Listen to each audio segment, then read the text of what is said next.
Hey everyone, hope you're doing great. Welcome back to my channel.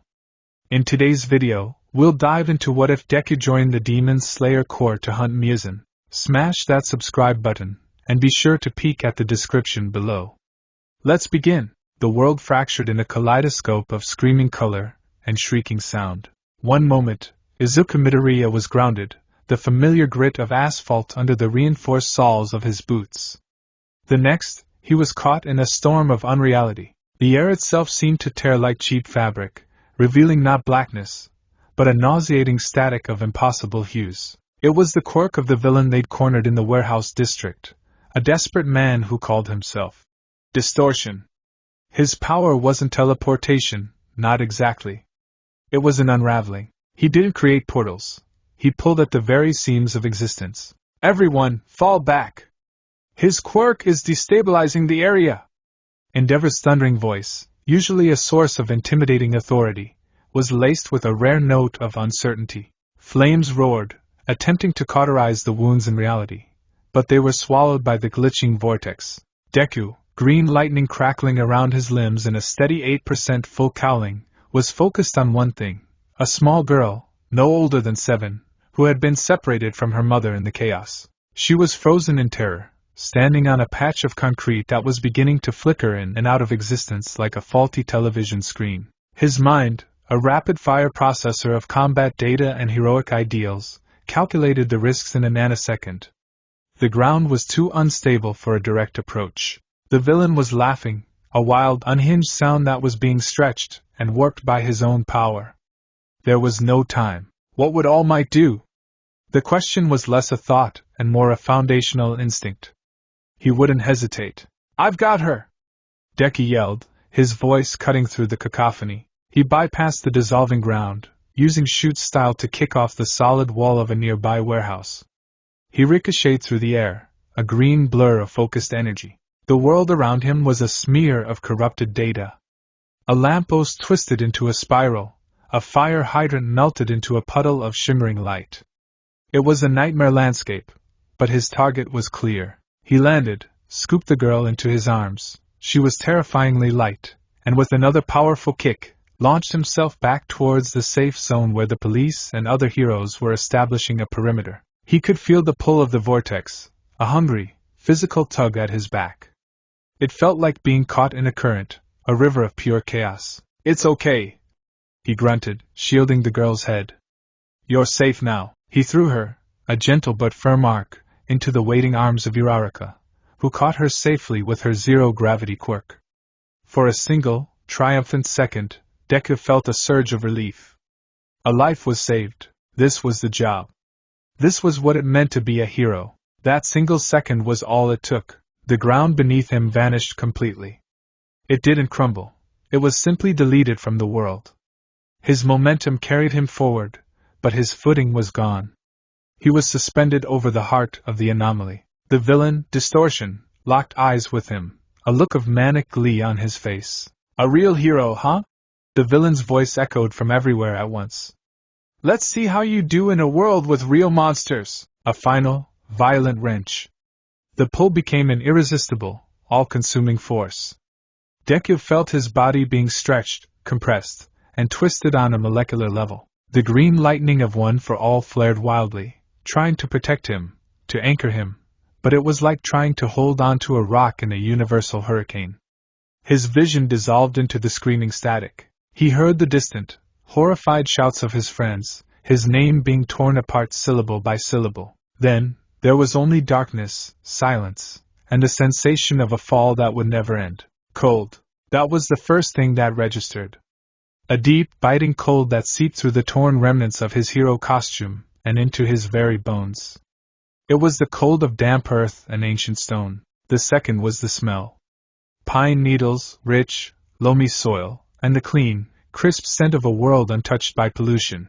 It was so potent, so different from the constant urban smell of Muzurifu, that it made his head spin. Izuku Midoriya's eyes fluttered open. He was met not with the familiar ceiling of a recovery room or the concerned faces of his mentors, but with a dense canopy of colossal trees. Their leaves formed a black lace against the sky that was a startling, deep indigo, punctured by a moon that seemed impossibly bright and close. It hung there like a polished silver coin, casting long, skeletal shadows through the forest. He pushed himself up, his muscles aching with a profound weariness. His head throbbed, a dull drumbeat behind his eyes. He took a moment for a mental and physical inventory, a habit ingrained in him by years of brutal training. Headache, multiple bruises, costume is shredded, but no broken bones. No critical injuries. He flexed his fingers, clenching them into a fist. A familiar warmth bloomed in his chest, spreading through his limbs like a comforting fire. He let out a shaky breath of relief as faint, emerald sparks danced across his knuckles. One for all, it's still here. I can still feel it. All the vestiges, they're quiet, but they're here. That power was his anchor, the one piece of familiarity in this profoundly alien place. He stood up, wobbling slightly, and took in his surroundings. He was in a massive, primeval forest. The trees were cedars and pines, but larger than any he had ever seen. There was no hum of electricity, no distant wail of a siren, no glow of city lights on the horizon. The only sounds were the chirping of crickets and the whisper of the wind through the high branches. Panic, cold and sharp, tried to claw its way up his throat. He ruthlessly suppressed it. Panicking won't help. Analyze. Think. Where am I? Distortion's quirk. It didn't just move things, it unraveled reality. The villain's last words echoed in his mind. A world with real monsters. Was this an illusion? A hallucination created by a secondary quirk? He pinched his arm hard. The pain was sharp and real. This was no dream. He needed a vantage point. He spotted a particularly tall cedar, its trunk thick as a car. Activating full cowling at a low 5%, he leaped. His feet found purchase on the rough bark, and he scaled the tree with practiced ease, the familiar green energy a comforting cloak around him. He climbed higher and higher, the air growing colder, until he breached the canopy. The view stole his breath, and not just from the exertion. In every direction, for as far as his eyes could see, there was nothing but an unbroken sea of dark forest, rolling over mountains that were like black teeth biting at the starry sky. There were no lights, no cities, no towns, not even a single, solitary lamp. Nothing. He had seen remote training grounds before, deserted islands and mountain ranges, but there was always a faint glow on the horizon, a sign of civilization somewhere.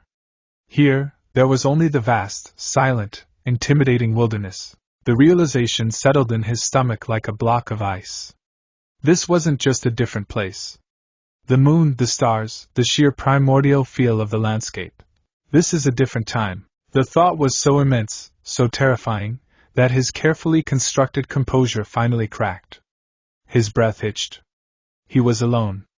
Truly and utterly alone. His friends, his teachers, All Might, his mom, they were not just miles away. They might as well be on another planet, in another existence entirely. A wave of despair so powerful it made him dizzy washed over him. He gripped the thick branch he was perched on, his knuckles white. For a moment, he let the horror consume him. He was a boy, 16 years old, stranded in an unknown past with a power no one would understand. But then, another thought pushed its way through the fog of fear, a thought that had been forged in fire and hardship, a mantra that had defined his entire life. A hero doesn't give up. He took a deep, shuddering breath, the clean, cold air a balm to his frayed nerves. Okay. He was here. He was alive. He had his power. That was a starting point. First, he needed to find people, find civilization.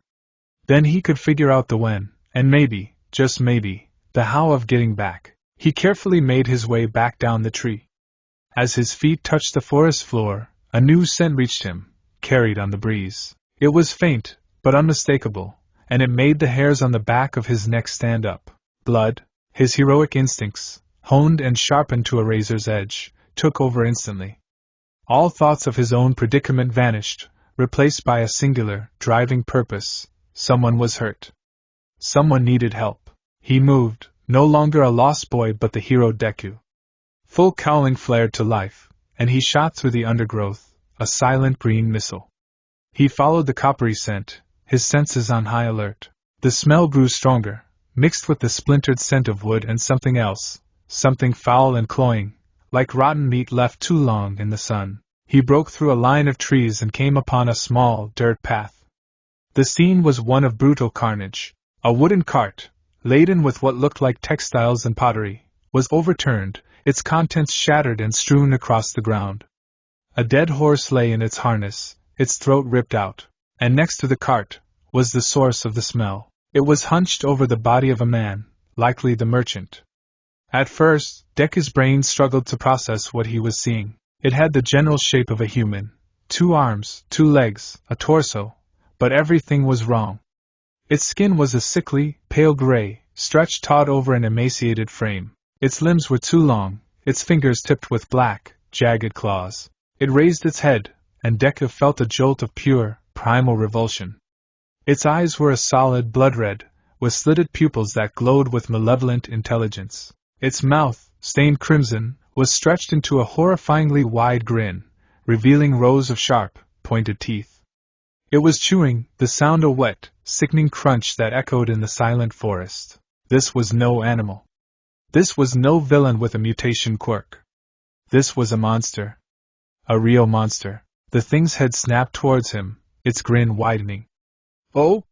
More food has arrived? How lucky for me!" Its voice was a low, guttural rasp, a sound that grated on the nerves. Deku didn't need any more analysis. Threat identified. Civilian in danger. No, the civilian was already dead. Justice needed to be served. Protect the innocent. That was the creed. Even if the innocent was already gone, this thing could not be allowed to harm anyone else. The familiar thrum of one for all surged through him. What are you?" he demanded, his voice tight with controlled fury. The monster chuckled, a wet, gurgling sound. "I am a demon. And you are my dinner." It lunged. It was fast, unnaturally so, but to Deku, moving within the accelerated perception of full cowling, it was manageable. He sidestepped the clawed swipe, the wind of its passage whistling past his ear. He needed to end this quickly. He planted his feet, drew back his right arm, and channeled the power. Green lightning coiled around his limb, illuminating the gruesome scene in strobing flashes of light. Detroit. Smash! His fist connected with the demon's torso. The impact was everything he expected.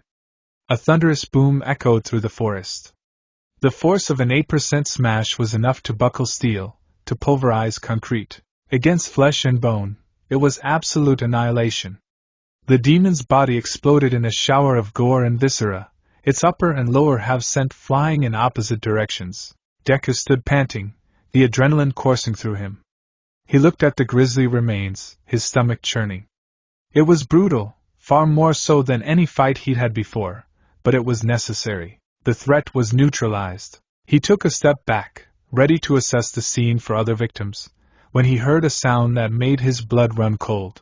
A wet, slithering noise. He looked down at the scattered chunks of flesh. They were steaming, writhing, pulling themselves back together like magnets. The severed torso and legs crawled across the dirt, reforming with a nauseating series of squelches and pops. Bones snapped back into place, muscle fibers rewove themselves, and skin stretched taut over the newly formed frame. Within 10 seconds, the demon was standing before him again, completely whole. It cracked its neck, the sound echoing unnaturally in the quiet clearing. "That hurt!" It rasped, its grin now wider and more deranged. "Your flesh must be very potent. I will enjoy devouring you." Deku stared, his mind refusing to accept what his eyes were seeing. Regeneration? It has to be a quirk, like the Noma. But this is impossible. The cellular damage was total. Nothing should be able to regenerate from complete obliteration that quickly. He attacked again, this time with more precision. Shoot style. He aimed for the joints, kicking with enough force to shatter them. His iron-soled boots connected, and the demon's legs and arms were twisted into unnatural angles, broken and useless. But even as he pulled back, the bones were snapping back into place, the wound sealing over. He tried pinning it. A St. Louis smash sent it flying into a tree, and he was on it in an instant, holding it down. But its strength was monstrous. It writhed and bucked, and he could feel its body healing and strengthening under his grip. This was wrong. All wrong. He was overwhelmingly stronger, faster, more powerful. And yet, he couldn't win. He could incapacitate it, he could tear it to pieces 100 times over, but he couldn't kill it. The fundamental rule of combat, inflict enough damage and the opponent goes down, did not apply here. His power, the sacred torch passed down to him from All Might, was fundamentally useless in ending this threat. The demon, sensing his confusion and growing panic, laughed. Futile! Futile! You can break me all you want, human! I will simply put myself back together and feast on your marrow. It bucked with renewed strength, and Deku was forced to leap back. A cold dread, a feeling of true powerlessness he hadn't felt since he was a quirkless child, began to seep into him. He was a hero who couldn't stop the monster. It was his ultimate failure. Just as the demon was about to lunge again, a new sound cut through the night. It wasn't loud, but it was sharp and clear. HSSHHHHHHHH. It was the sound of a blade being drawn from a scabbard. From the shadows of the trees, a figure emerged. They were not large or imposing, but they moved with a silent, fluid grace that spoke of immense discipline. They wore a simple, dark uniform, a black Gakurin-style jacket and hakama pants, and over it, a plain, dark blue haori. A katana was held in their hand, its polished steel glinting in the moonlight. The demon froze, its red eyes widening in what looked like genuine fear. A demon slayer! It shrieked, its confident tone replaced with raw panic. The newcomer paid it no mind. Their gaze was fixed on Deku, taking in his bizarre, tattered green costume, the sparks of energy still dancing around him, and the pulverized ground at his feet. The Slayer's eyes, visible over a simple cloth mask, were sharp and wary, but their focus was only on Deku for a moment. They turned back to the demon, their posture shifting into a low, ready stance. You have a strange power, the Slayer said, their voice calm and measured, directed at Deku, but their attention locked on the true threat. But you do not know how to kill them. Before Deku could respond, the Slayer moved. It was a completely different kind of speed from his own. Deku's full cowling was explosive, a barely contained detonation of power.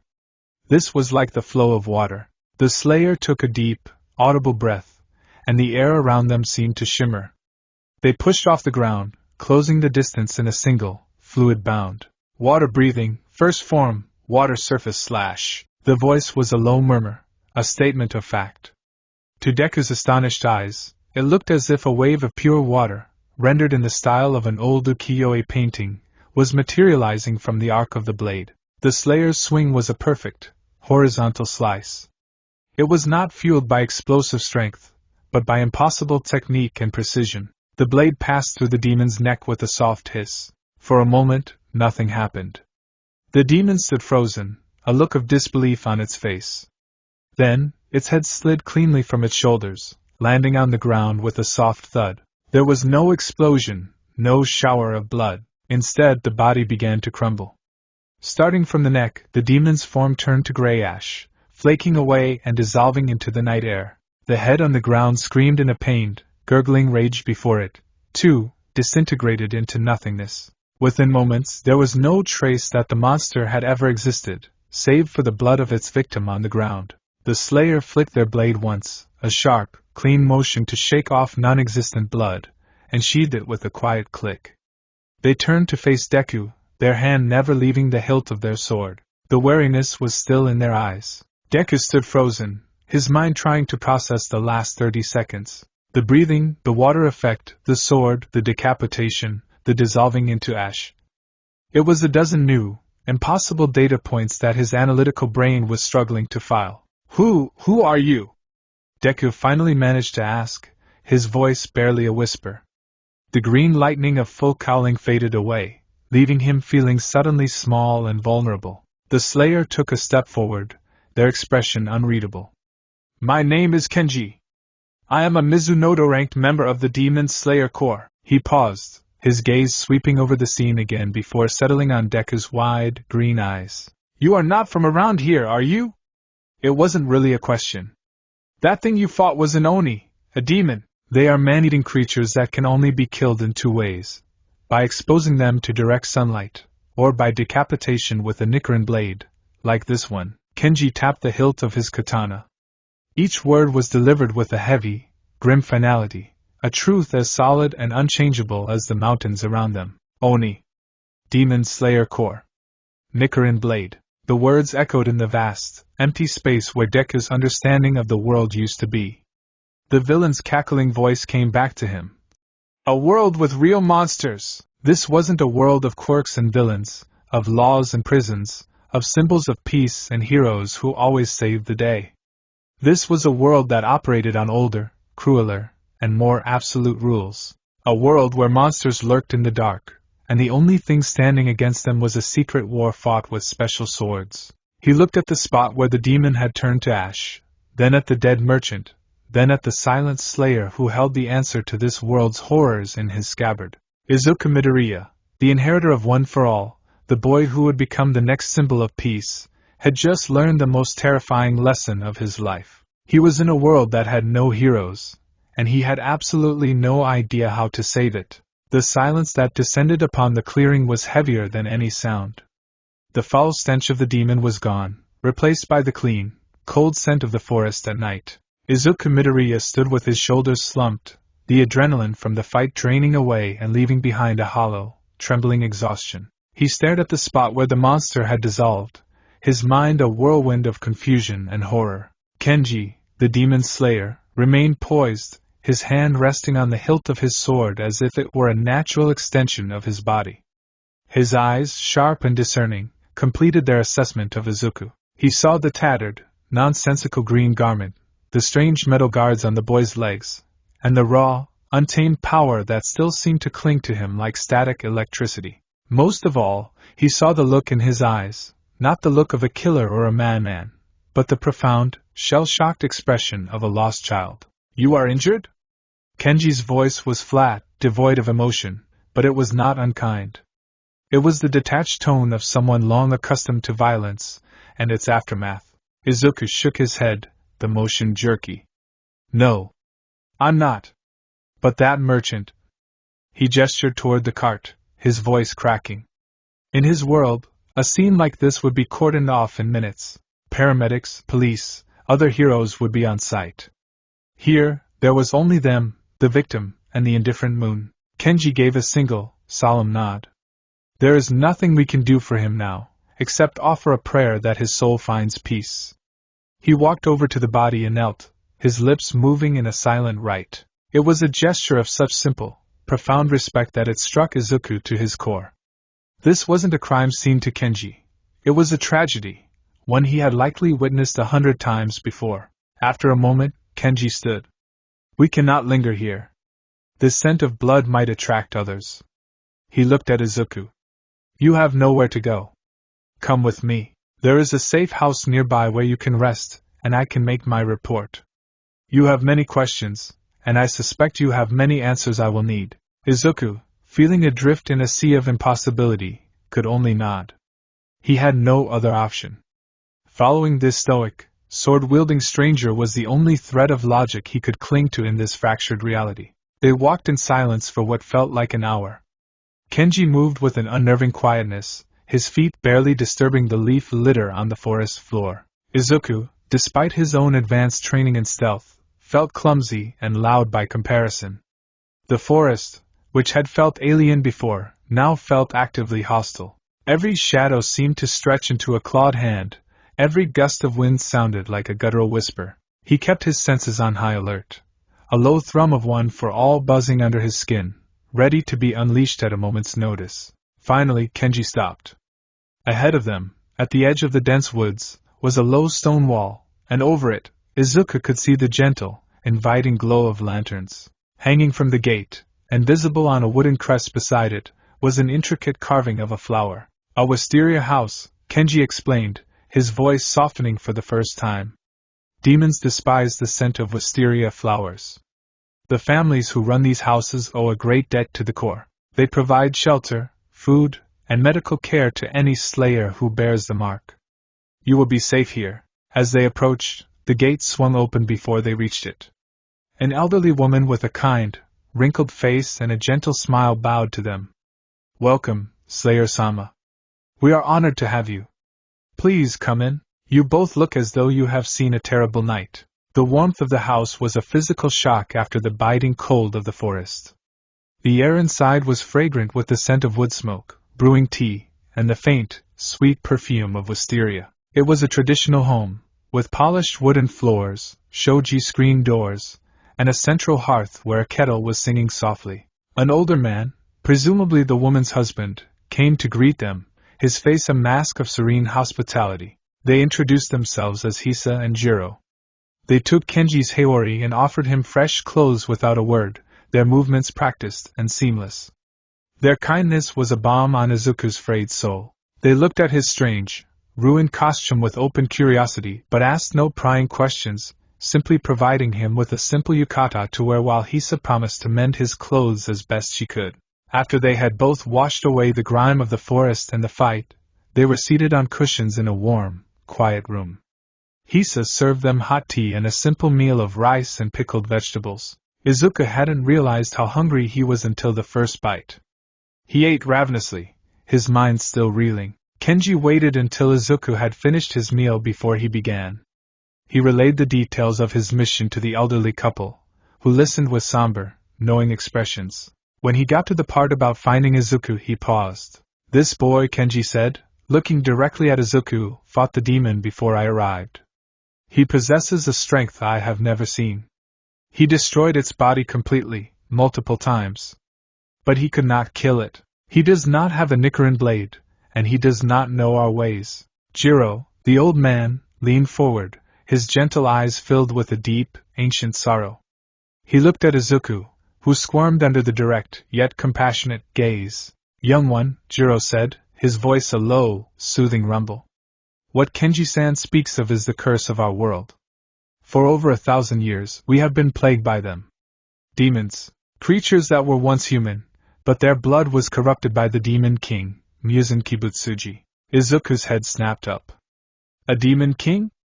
The source of it all? This was it. The real exposition. He leaned forward, soaking in every word, his analytical mind kicking into overdrive. Muzan is the first of his kind, Jiro continued, and he is the only one who can create more demons. They are immortal, ageless. They possess incredible strength and regenerative abilities, as you witnessed. They feast on human flesh to grow stronger, and each has their own unique, twisted powers they call blood demon arts. The only things that can truly destroy them are the rays of the sun, or a blade forged from a special or that has absorbed sunlight, Hisa added softly, refilling their cups. The scarlet crimson iron sand and scarlet ore, found on the Sunlight Mountain. These are used to forge the Nichiren blades, the color-changing swords that are the symbol of the Demon Slayer Corps. The Demon Slayer Corps.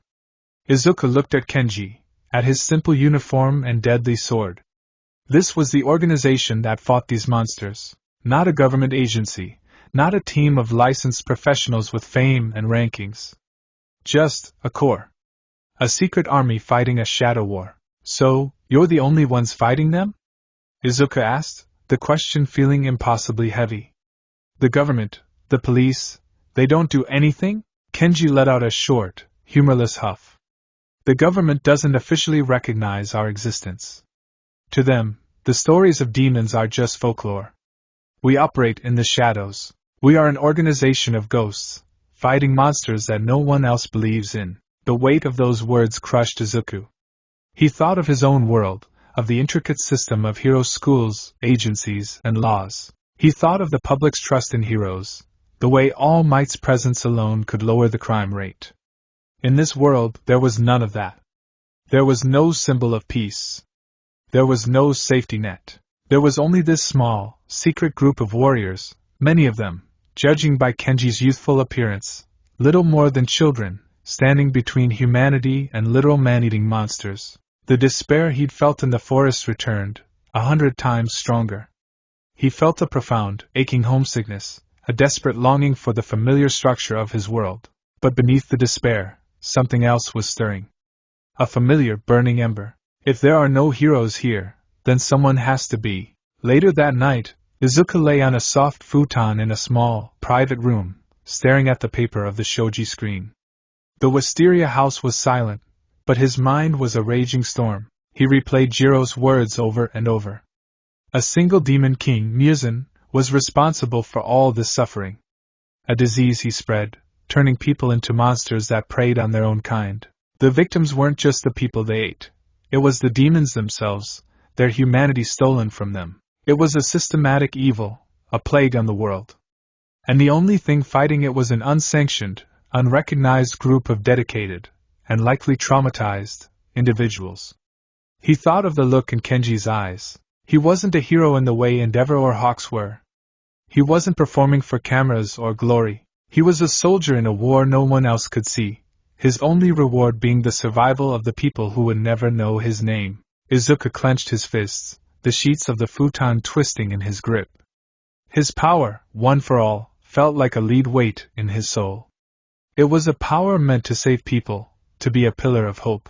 But here, against a creature whose rules of existence were fundamentally different, his raw power had been a blunt, ineffective instrument.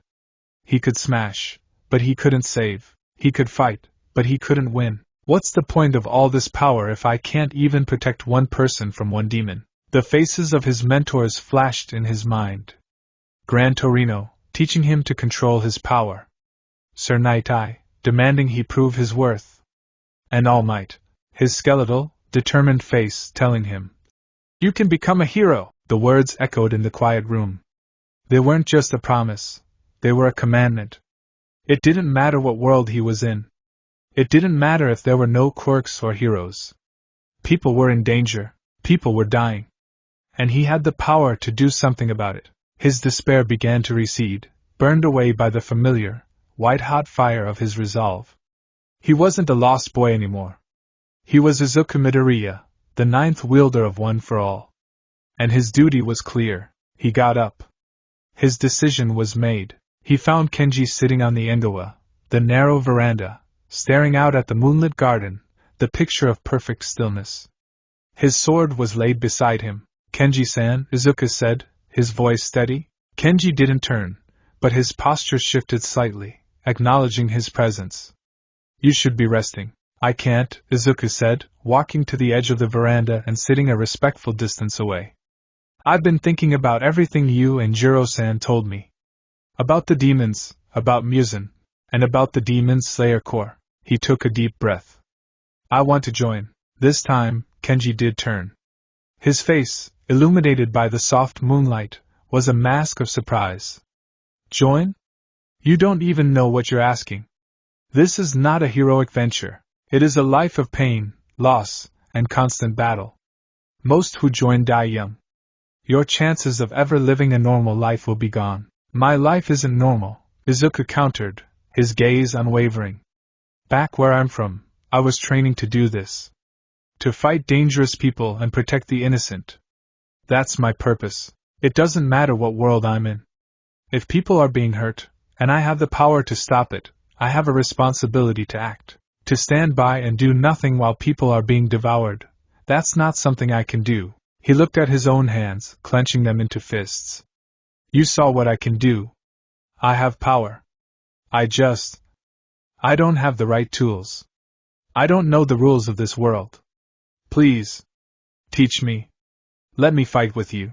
Kenji was silent for a long time, studying Izuku's face. He saw no arrogance, no lust for battle. He saw only a burning, almost painful, sincerity.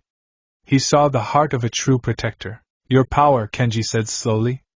"What is it? Is it a Merchi bloodline? A divine gift from the gods?" Izuku hesitated. How could he explain quirks? It was too complicated, too unbelievable. He had to simplify. "It's an inherited ability. It's been passed down from one person to another for generations. It allows me to stockpile an immense amount of raw power in my body and release it. That smashing force you saw, that's what it is." Kenji's eyes widened slightly. A power passed down through generations. It was unheard of, but in a world with demons, it wasn't impossible. "Show me," he said, standing up. "Not like in the forest. Something controlled." Izuku nodded. He led Kenji to a small, cleared area in the garden, away from the delicate plants. There was a thick, discarded log there, meant for firewood, as wide as a man's chest. Like this, Izuku said. He took a stance, the familiar green lightning of 5% full cowling flickering to life around him. The air crackled with nascent energy. Kenji's hand instinctively went to his sword, his eyes wide with awe and alarm at the visible manifestation of power. Izuku drew his fist back. He didn't shout a special move name. He just focused, channeling the power into a single, precise point. He punched the log. There was no deafening boom this time, just a sharp crack and a compressed gust of wind that rustled the leaves of the wisteria trees. The massive log didn't just split, it disintegrated.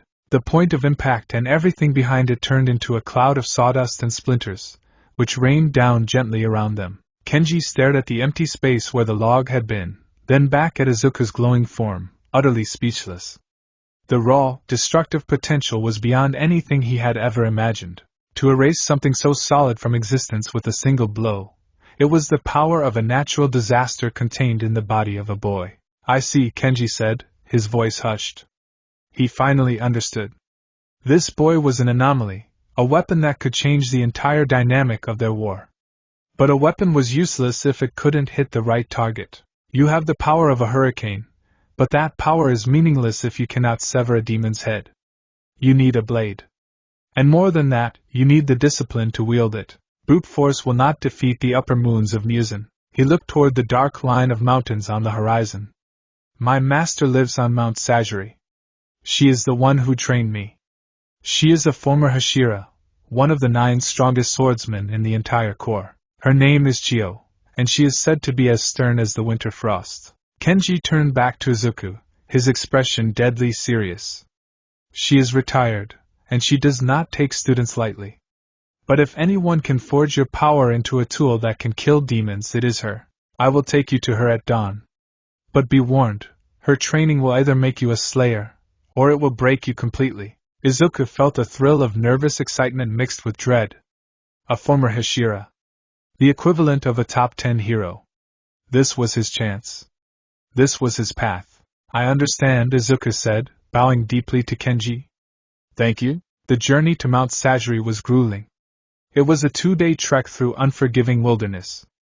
Kenji pushed them at a relentless pace, a clear test of Izuku's stamina. For Izuku, whose body was conditioned by years of hellish training, the physical aspect was manageable. The mental aspect was harder. The sheer emptiness of the land, the constant feeling of being watched by unseen things in the woods. It was a world away from the bustling cities he knew. Chio's home was not what he expected. It was a small, almost brutally simple shack perched high on the mountainside, surrounded by a meticulously raked rock garden. The air was thin and cold, and the silence was absolute. As they approached, the door slid open. The woman who stood there was tiny, barely 5 feet tall, and ancient. Her face was a roadmap of wrinkles, and her white hair was tied back in a severe bun. She wore a simple, dark kimono and carried herself with an unnerving stillness. She was frail enough that a strong gust of wind might knock her over, but her eyes were sharp and clear as chips of ice, and they held an intensity that made Izuku feel as if she could see straight into his soul. This was Chio. Kenji bowed low, pressing his forehead nearly to the ground. Chio Shirsho. I have returned. You have brought us stray, Chio said, her voice raspy like dry leaves skittering across stone. Her gaze fell on Izuku, and he felt pinned in place.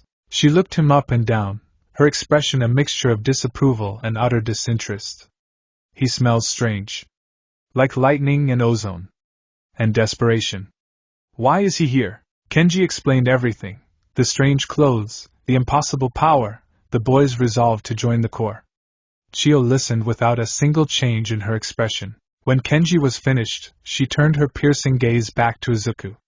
So, you believe your great strength makes you worthy of being a demon slayer? You think because you can break things, you can protect them? I have to try, Izuku stammered, intimidated but not broken. Chio let out a dry, humorless chuckle. I have seen many strong boys come to this mountain. I have seen them full of fire and conviction. I have also attended most of their funerals. Strength is a vulgar tool, boy. It is loud. It is clumsy. The demons we fight are ancient, cunning, and masters of their art. They will use your simple strength against you and tear you apart. You are a hammer trying to thread a needle. She turned and walked out into her garden, her movements slow but deliberate. She stopped in front of a massive boulder, larger than any Izuku had seen during his own training with All Might. It was perfectly round, covered in moss, and seemed to radiate a faint, malevolent aura. "This is not an ordinary rock," Chio said, patting its cold surface. "Years ago, I defeated a demon here whose blood art allowed it to infuse its essence into stone, making it harder than steel and capable of slowly regenerating any damage. I sealed its remains within this boulder. It is a monument to foolish, arrogant power." She looked at Izuku, a challenge glittering in her icy eyes. "If you wish for me to train you, you must prove your spirit is stronger than your body. You must split this boulder in half with a sword." She gestured to a training katana, a dull, heavy blade, leaning against her shack. Izuku stared at the boulder. It was a test. Just like UA's entrance exam, just like his training with All Might. A clear goal. He felt a surge of confidence. He had done this before. "Okay," he said, picking up the heavy sword. It felt awkward and unbalanced in his hands. "You are not to use your strange lightning power directly on the rock," Chio added sharply, as if reading his mind. "You must strike it with the blade. The test is one of swordsmanship, not a quarry blast. Prove you can channel your power through a weapon." Izuku's confidence wavered, but he nodded. He could do this. He took a deep breath, activated 8% full cowling, and swung the sword with all his might. Clang! The sound was deafening. The force of the impact vibrated up the blade and into his arms, making his teeth rattle. A shockwave of displaced air kicked up dust around him. But the boulder was utterly unharmed, not a scratch, not a chip. In fact, it was the sword that had suffered. A large dent was now visible in the dull blade. Izuku stared in disbelief. "Pathetic," Chio stated, her voice flat. "Your power is unfocused. A wild, desperate swing. You put all your energy into the impact, but it was just noise. It scattered across the surface like water. You do not understand control. You only understand force." Izuku gritted his teeth, frustration welling up inside him. He tried again. And again. And again. Each time, he tried to focus his power, to channel his smash through the blade. He tried a Detroit smash swing, a St. Louis smash kick to propel the blade forward.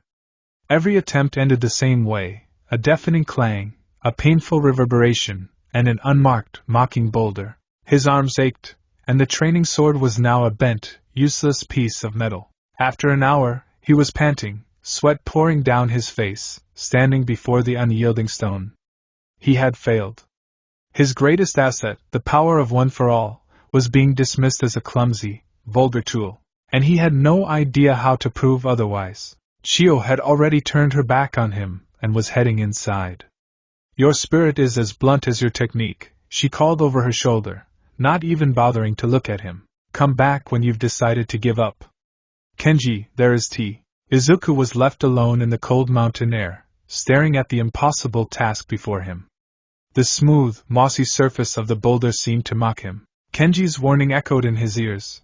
"Her training will either make you a slayer, or it will break you completely." He looked down at his trembling hands, then back at the boulder. For the first time, he wasn't just fighting a villain or a physical obstacle. He was fighting the very nature of his own power, and the terrifying possibility that in this world of demons and swords, a smash might not be enough. He had the power of a hero, but he had to learn the path of a slayer. And that path, he now realized, was going to be the hardest thing he had ever walked. The days that followed blurred into a grueling, monotonous cycle of failure. Chio, the ancient Hashira, was not a teacher in any sense Izuku understood. She was a force of nature, an unyielding mountain against which he was expected to break himself until he learned to be something other than a rock. She did not instruct, she observed and critiqued, her words as sharp and cold as the mountain wind. His training began before the sun even dreamed of rising. He would be awoken by a sharp rap on his door and forced to sit in the frigid morning air, meditating. "Your power is a storm in a teacup," Chio would rasp, circling him like a hawk. It thrashes and churns with no direction. You cannot hope to control what is outside until you can find stillness inside. Find your center, or you will forever be lost in your own gale. He tried. He focused on his breathing, on the thrum of one for all, but the energy was too vibrant, too eager. It was a sun contained in his cells, and she was asking him to treat it like a candle flame. After meditation came the sword. She gave him a new baken, a heavy wooden training sword, and commanded him to perform 1,000 saburi, practice swings, every morning. His first attempts were a disaster. His body, conditioned by all might and Gran Torino for explosive, full-body brawling, moved all wrong. His feet were too far apart, his hips were too open, his shoulders put too much brute force into the swing. He was trying to smash with the sword, not cut with it. Whack! A stinging pain erupted on his calves as Chio struck him with a thin, flexible bamboo shurnai. Your foundation is filth, she stated, her voice devoid of emotion. You stand like a brawler waiting to throw a punch. A swordsman's power comes from the ground up. It flows from the feet through the legs, twists in the hips, and is unleashed through the shoulders and arms. You are a disconnected collection of limbs. Whack! This time on his forearms as he overswung. You are trying to muscle the blade. The blade is not a club. It is a river's edge. You guide its flow, you do not force its path. Your power is useless if you cannot place it on a razor's edge. Day after day, it was the same. The sting of the shurnai, the burn in his muscles, the sharp, cutting words of his new master. Kenji, who remained to observe Izuku's progress, would sometimes demonstrate the proper forms in the evenings. His movements were hypnotic, a perfect, flowing dance of efficiency and grace. There was no wasted energy. Every part of his body worked in absolute harmony. Izuku would watch, his analytical mind trying to deconstruct every minute shift in weight, every subtle twist of the wrist, but when he tried to emulate it, his body would betray him, defaulting to the explosive habits that had been beaten into him. And every single day, after his training was complete, he would face the boulder. It became the symbol of his failure. He would stand before it, his body aching and bruised, and swing. Clang! The vibration would shudder up his arms, a painful reminder of his inadequacy. He tried everything. He adjusted his stance, his grip, his power output from 1% to a risky 10%. He tried to mimic Kenji's fluid motions. Nothing worked. The demonic energy infused in the stone seemed to mock him, its unyielding surface a testament to his own limitations. Chio would watch from her porch for a few minutes, shake her head in silent disappointment, and go back inside. Weeks turned into a month, then 2. The seasons began to shift on the mountain, the crisp autumn air gaining a sharper, colder edge. Izuku grew leaner, the muscles in his back and shoulders defining into the hard chords of a swordsman, but his spirit was eroding. The frustration was a constant, bitter taste in his mouth. In his world, his power was a miracle, a gift that allowed him to be a hero. Here, it was a curse, an untamable beast that prevented him from learning the one skill he needed to survive. One evening, deep into his second month of training, Izuku sat defeated before the boulder, the setting sun casting long shadows across the garden. He was watching Kenji practice. Kenji stood in the center of the yard, eyes closed, his breathing slow and deep. It was an audible, rhythmic sound, a constant, powerful cycling of air. Huh. FSHHHHH. Huh. FSHHHHH. Izuku had heard the slayers breathe like this before, but he'd always dismissed it as a simple ki or a focusing technique. Now, watching Kenji, he saw it for what it was. It wasn't just breathing. With every deep inhale, Kenji's entire body seemed to swell with a quiet energy. His muscles tensed, not in a bulky, powerlifter way, but like a drawn bowstring. With every exhale, that energy was released in a controlled, fluid motion as he practiced a form of his water breathing. The air around him seemed to hum. Total concentration breathing, Izuku recalled from Kenji's earlier explanation. Maintaining a constant, maximized intake of oxygen to push the body's physical capabilities to their absolute limit. It energizes the blood, excites the muscles. His mind, which had been so focused on the external problem of the sword and the boulder, suddenly turned inward. He thought about his own power. What was full calling? It was the constant, controlled flow of one for all's energy coursing through every cell of his body. It was a circuit. An internal current that supercharged his muscles and reflexes. He had been treating one for all as the fuel, and his body as the engine. He would rev the engine, his arm, his leg, and release a burst of power. But what if he was looking at it all wrong? The demon slayers used their breath to circulate oxygenated blood, creating energy. He already had a source of near-limitless energy flowing through him. He hadn't been using it like a current. He'd been using it like a series of explosions. Chio's words came back to him. Find your center. Guide its flow. You are a disconnected collection of limbs, he finally understood. He didn't need to learn a traditional breathing style. He couldn't. His body was already saturated with a different kind of energy. He needed to apply the principles of total concentration breathing to the flow of one for all. He had to learn to breathe his power. Excitement, the first he had felt in months, surged through him. This was it. This was the breakthrough.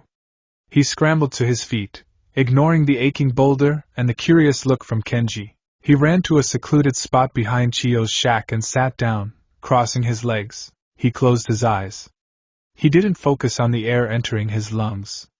He focused on the ocean of power within him. He visualized it, the crackling green sea of energy. He took a slow, deep breath, and as he inhaled, he mentally pulled that energy, drawing it from his limbs into his core, his center. Then, as he exhaled, he pushed it back out, guiding it down his arms, through his legs, to the very tips of his fingers and toes. Inhale, the power recedes to the center. Exhale, the power flows out. It was clumsy at first. The energy would surge and spike, making his muscles twitch. But he persisted, syncing the rhythm of his lungs with the rhythm of his power. Slowly, painstakingly, he began to find a tempo. The chaotic, crackling storm of full cowling began to calm, to smooth out. The wild green lightning that usually flickered around him became less frantic, instead hugging his skin in a steady, controlled hum. He was no longer just activating full cowling. He was circulating it. It was a constant, rhythmic loop of immense power, flowing through him in time with his own heartbeat and breath. It felt right. It felt stronger, more stable, and incredibly focused. He opened his eyes. The world seemed sharper, the sounds of the mountain clearer. He felt a connection to his own power that he had never experienced before. It wasn't a tool he was holding anymore.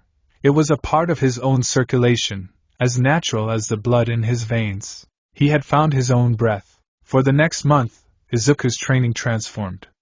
He continued the meditation, the suburi, the chores, but his focus was different.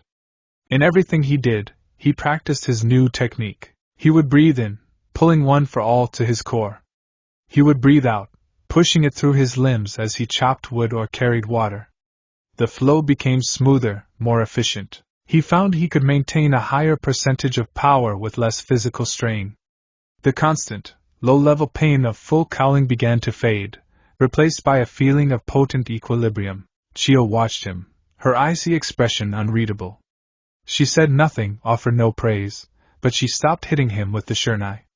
He was no longer making the same clumsy mistakes. His movements were becoming more fluid, his power no longer a wild explosion but a guided, precise force. He began to adapt his special moves, not as singular attacks, but as forms for his new breathing style, the hero's breath. They were not elegant or elemental like Kenji's water breathing. They were direct, overwhelming applications of power, but now they were focused through the vessel of the sword. He started with his most precise move. Standing before a line of bamboo poles, he held the bakken in a thrusting stance. He took a deep, controlled breath, pulling the energy of one for all into his chest. Then, he exhaled sharply, pushing all that power in a focused line down his arm, through the sword, and concentrating it at the very tip. Hero's breath, first form, Delaware smash. He didn't move. But from the tip of the wooden sword, a cannonball of compressed air erupted with a sharp thwump. It shot forward, tearing through the first bamboo pole, then the second, then the third, before finally dissipating. It was his signature finger flick, but now channeled through a blade, more stable and focused than ever before. Next, he practiced his most powerful attack. He took a wide stance, holding the bakken high. He took 3 full, rhythmic breaths, each one cycling more and more power from his core into his shoulders and arms. The bakken began to glow with a faint, green light as the energy saturated the wood. On the final exhale, he brought the sword down in a devastating vertical slash. Hero's breath, second form, Detroit smash. The wooden sword struck a training post, and the result was catastrophic. It didn't just break the post. The point of impact detonated with a concussive blast of green energy. The thick log was obliterated into a shower of splinters and dust. He had done it. He had taken his raw, chaotic power and given it form, discipline, and a cutting edge. That evening, he approached the boulder. He felt no frustration, no anger, no desperation. He felt only a calm, quiet focus. Chio and Kenji came out to watch, their expressions somber. This was the final test. Izuku took the new training sword Chio had given him, a katana this time, but with a blunted edge, heavy and real in his hands. He stood before the demon-infused rock, his feet planted firmly. He closed his eyes and began to breathe. Inhale. Center. Exhale. Flow. The green lightning of his new, controlled full cowling enveloped him in a steady, humming aura. The energy was not thrashing. It was flowing in a perfect, visible circuit. He raised the sword high above his head, the steel of the blade beginning to shimmer and glow with an emerald light as he poured his power into it. The air grew heavy, crackling with potential. He opened his eyes. They were glowing with the same green fire. He took one final, deep breath, pulling every ounce of power he could safely command into the coming strike. Hero's breath, second form. Detroit smash. He brought the sword down. The sound was not the high-pitched clang of his previous failures. It was a deep, resonant boom that shook the very mountain beneath their feet. The instant the glowing blade touched the stone, a spiderweb of brilliant green cracks erupted across the boulder's surface. For a heart-stopping second, nothing else happened. Then, with a deafening crack that echoed through the valley, the boulder split perfectly in two. The cut was clean, almost surgical. As the two halves fell away from each other, a foul, black mist, the remnants of the demon's blood art, hissed and evaporated into the air, its ancient curse finally broken. Izuku stood panting, the sword still held in his hands, steam rising from the superheated metal. He had done it. He turned to face his master. Chio stood perfectly still, her ancient face a mask of stone. But for the first time, Izuku saw something flicker in her icy eyes. It was shock. Pure, undiluted shock, and beneath it, a sliver of something that might have been respect. Kenji was staring, his mouth slightly agape, at the two perfect halves of the legendary, unbreakable boulder. Humph, Chio finally grunted, the sound breaking the stunned silence. You have finally stopped screaming. You have forged that scream into a weapon. She turned and walked back toward her shack. Go, she called over her shoulder, her voice carrying on the wind. The final selection awaits you on Fujikase Mountain. Do not die. It would be a waste of my time. Izuku watched her go, a wide, triumphant, and utterly exhausted grin spreading across his face. He had been accepted. The entrance to the final selection was even more beautiful and terrifying than Kenji had described. A massive torii gate marked the path up Fujikase Mountain, whose base was covered in a sprawling forest of luminous, out-of-season wisteria. The sweet, heavy scent of the flowers filled the air, a beautiful prison wall for the demons trapped on the mountain's upper slopes. Izuku stood among 24 other hopefuls. They were mostly teenagers, their faces a mixture of grim determination and barely concealed terror. He stood out, not just because of his mended but still strange green costume. He'd opted for it over a standard uniform for its familiarity and durability, but because of the quiet confidence he now radiated. He was nervous, yes, but the fear was a familiar companion, not a paralyzing master. 2 young girls with identical hairstyles and calm, unnerving smiles explained the rules. Survive for 7 nights on the mountain. That was it. That was the test. As the candidates surged forward into the demon-infested woods, Izuku took a deep breath, his hero's breath already cycling, a low hum of power settling over him. His goal was different from everyone else's. It wasn't just to survive. It was to make sure as many people as possible made it to the final morning. He was a hero, after all. The first night was chaos. The demons, starved and crazed, descended on the new arrivals. Screams echoed through the wisteria-laced trees. Izuku moved like a phantom. His analytical mind, honed in countless battles and training simulations, immediately took over. He wasn't just a participant. He was a mobile command center. He found his first demon cornering a young boy who was frozen in terror, his sword trembling in his grip. The demon was a hulking brute, all muscle and claws. The boy was about to be torn apart. Izuku didn't hesitate. He burst from the trees, a green blur. He didn't engage the demon directly. Instead, he took his stance. Hero's breath, first form, Delaware smash. A cannonball of air slammed into the demon's side, not killing it, but sending it tumbling head over heels, disoriented and enraged. The blast gave the boy the opening he needed. Now! Izuku yelled, his voice a commanding crackle of energy. Focus! Water breathing! You can do this! Galvanized by the sudden intervention, the boy's training kicked in. He took a shaky breath, and with a desperate cry, unleashed a clumsy but effective water surface slash, taking the disoriented demon's head.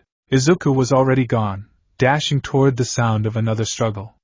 He became a guardian angel of the forest. He wouldn't kill the demons for the other candidates. That was their test to pass. Instead, he created openings. He used low-powered shoot-style kicks to break a demon's stance, a quick Delaware smash to knock another off balance, his sheer speed to draw a demon's attention away from a vulnerable target. He was a force multiplier, using his overwhelming power not for destruction, but for support. He fought his own battles as well. He came across a pair of demons hunting together, their movements coordinated. They were faster and stronger than the one he first encountered with Kenji. For a moment, he felt a flicker of the old uncertainty. Then he took a breath. The hero's breath flowed through him, steady and strong. He met their charge head-on. He parried a clawed swipe with his Nichiren blade, a standard one loaned to him for the test, the impact jarring but manageable. He spun, using a 5% Manchester smash kick to shatter the leg of the second demon, then flowed immediately into a sword stance. Hero's breath, second form, Detroit smash. His blade, glowing green, came down. The first demon's head and torso were not just severed, they were vaporized by the concussive force. He didn't wait, spinning on his heel and decapitating the second, crippled demon before it could even begin to regenerate. The entire engagement lasted less than 5 seconds. For 7 nights, this was his pattern. He patrolled, he rescued, he fought. He analyzed the demon's abilities, the other candidates' breathing styles, and directed them with the calm authority of a seasoned pro hero. The other candidates began to look for the green lightning, the mysterious, impossibly fast swordsman who seemed to be everywhere at once, the one who would appear in a flash to save them from certain death before vanishing back into the shadows. On the dawn of the 7th day, Izuku stood on the eastern side of the mountain, watching the sunrise paint the sky in hues of orange and pink. The light, the ultimate weapon against demons, felt like a warm blessing. When he walked back down to the starting point, he wasn't alone. Trailing behind him was a group of 8 other survivors, their faces exhausted, their clothes torn, but they were alive. They looked at him with a mixture of awe, gratitude, and a little bit of fear. Out of the 24 who had entered, 9 had survived, a far higher number than usual. The 2 identical girls were there waiting. They clapped their hands softly. "Welcome back," they said in unison. "And congratulations. We are pleased you are safe." They explained the next steps, the assigning of ranks, the Kasugai crows, and the selection of ore for their own personal Nichiren blades. A table was laid out with chunks of raw, dark metal. "Please choose the ore that will be used to forge the blade that will protect you," one of the girls said. Izuku walked to the table. He didn't use his eyes. He closed them and extended his hand, focusing on the hum of one for all within him. He felt for a resonance, a piece of metal that seemed to react to the unique energy signature of his power. His fingers brushed over one piece, then another. Finally, his hand came to rest on one chunk of ore near the center of the table. It felt warm. It seemed to thrum with a faint, sympathetic vibration, a sleeping power that called out to the sun like energy stockpiled in his soul. He picked it up. This was it. This was his ore. He had survived. He had passed the test. He had found his own way to fight in this world without heroes. Now, he was about to receive the one tool he needed to truly make a difference. He was no longer just Izuku Midoriya, the lost student from another world. He was a demon slayer. The 15 days Izuku had to wait for his sword were a strange, restless interlude. After the constant, life-or-death struggle on Mount Fujisain, the placid tranquility of the Wisteria house felt surreal. He spent the time recuperating, his body healing the dozens of minor cuts and bruises he'd sustained. Hisa, the kind matron, clucked over him, ensuring he ate triple portions at every meal to regain his strength. He also used the time to study. Jiro, a wellspring of knowledge about the Demon Slayer Corps, provided him with old texts detailing the various breathing styles, the known hierarchy of demons under Muzan, and the history of the Hashira. Izuku absorbed it all with the voracious intensity of a scholar, filling a new notebook, a gift from the grateful old couple, with his meticulous, almost frantic, analysis. He cross-referenced fighting styles, theorized about the weaknesses of certain blood demon arts, and sketched out the organizational structure of the Corps. It was his way of imposing order on this chaotic new world, the same way he had once deconstructed the quirks of every hero and villain he encountered. Despite the calm, a nervous energy buzzed under his skin. The sword was everything. It was the final piece of the puzzle, the tool that would allow him to fully unleash his hero's breath. Without it, he was still just a hammer. With it, he could become a scalpel. On the morning of the 15th day, the swordsmith arrived.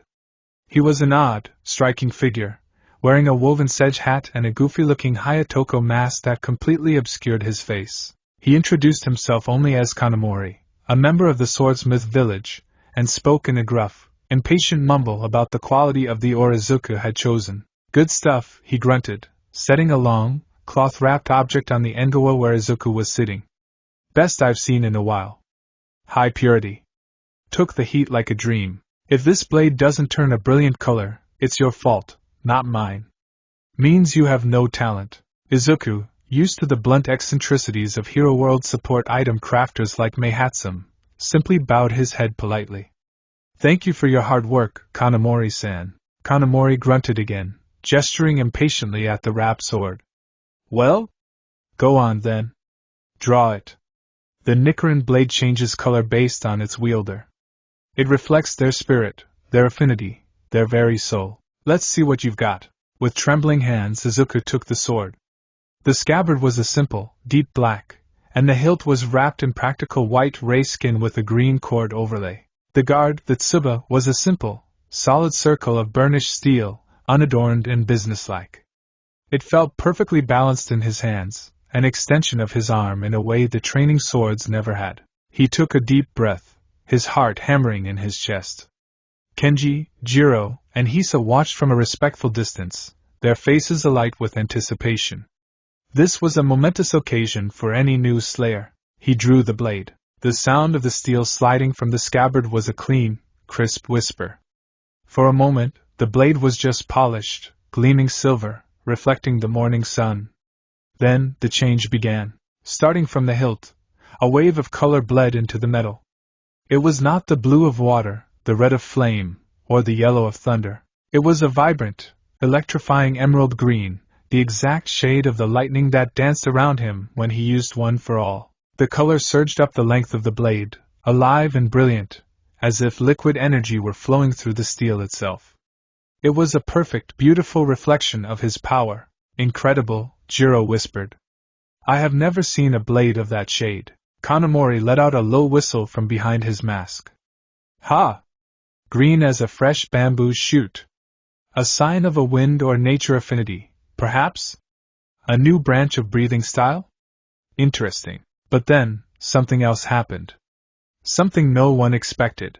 As the vibrant green settled, a second color began to form along the very cutting edge of the blade, the ha. It was a thin, razor-sharp line of deep, arterial crimson. It wasn't a flaw or a tarnish. It was a deliberate, vivid stripe that contrasted starkly with the emerald green. It looked as if the blade's edge had been dipped in blood, a fierce, almost violent accent on the otherwise heroic green. The onlookers fell silent. The atmosphere in the garden shifted from celebratory to tense. What is that?" Hisa murmured, a note of fear in her voice. Kanamori leaned in, his masked face inches from the blade. He was no longer gruff or impatient. He sounded genuinely bewildered. "Two colors. I've never. The forging process was perfect. This isn't a flaw in the steel. This is, from you." He looked up at Izuku. "What is that red?" Izuku stared at the crimson line, his breath caught in his throat. He knew. He didn't know how he knew, but the answer resonated deep within him, from the quiet place where the vestiges of the previous one for all users resided. The green was his power. It was the energy he wielded, the heroic spirit of Deku. But the crimson, that was the core. It was the raw, untamed, stockpiled power of one for all itself. It was the generations of sacrifice, the bloodshed, the raw, furious will to fight that had been passed down from user to user. It was All Might's rage against All for One. It was Nana Shimura's final, desperate stand. It was the anger, the sorrow, and the indomitable, burning heart of the quirk. The blade was not just his.